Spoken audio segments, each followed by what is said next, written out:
Halo pemirsa, kembali lagi di Wits Channel. Nama Next Carlos mungkin sudah tidak asing lagi bagi pencinta kuliner di Indonesia. Pemilik jargon makan cuy. Namanya sudah sangat terkenal. Pembawaannya yang santai dan memiliki ciri khas dengan mengunjungi makanan street food di seluruh Indonesia, menjadikan sebagai salah satu food vlogger terfavorit. Meskipun belum lama memiliki akun YouTube, namun subscribernya sudah mencapai 3 juta.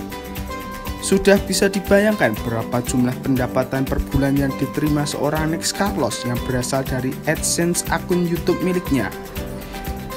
Namun, di balik kesuksesannya itu, seorang Next Carlos sudah tentu ada perjalanan hidup yang tidak mudah dijalani.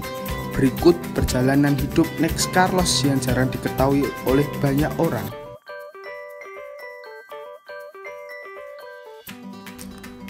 Next Carlos lahir di Pontianak lalu menghabiskan masa kecilnya di kota Tangerang. Namun, karena krisis tahun 1998 membuat ia dan keluarganya harus kembali ke kota kelahirannya di Pontianak. Memulai kembali semuanya dari nol membuat Next Carlos harus bekerja di sebuah kedai makanan milik seorang temannya. Hal itu ia ungkapkan saat ia mudik ke Pontianak dan mereview makanan di mana ia pernah bekerja di sana. Karena tidak melanjutkan kuliah, Next akhirnya harus bekerja untuk memenuhi kebutuhan sehari-harinya. Salah satu pekerjaan saat dulu ialah menjadi penjaga toko benang. Hal itu diungkapkan Next saat menjadi bintang tamu di konten podcast milik Deddy Corbuzier yang diunggah pada bulan November lalu. Dirasa penghasilan sebagai penjaga toko benang kurang untuk memenuhi kebutuhan hidup, Next juga menjadi petugas penarik iuran di kompleks. Saat siang ia menjaga toko benang dan malam harinya ia menariki iuran di kompleks perumahan. Hal itu Next ungkapkan demi menambah penghasilan untuk menyambung hidup. Meskipun pernah dicemooh oleh orang, ia tetap bersikap cuek terhadap orang yang mencemoohnya. Next Carlos juga pernah menjadi sales manager di sebuah tempat fitness, tempat muay thai, dan tempat tinju. Berkat pengalaman yang pernah menjadi sales manager membuat bertemu dengan atlet tinju terkenal seperti Elias Pikal. Hal ini dianggap menjadi pengalaman berharga dan membanggakan bagi Next Carlos bertemu dan dilatih oleh legenda tinju Indonesia. Penghasilannya dari sales manager di tempat fitness membuat bisa menabung uang yang cukup.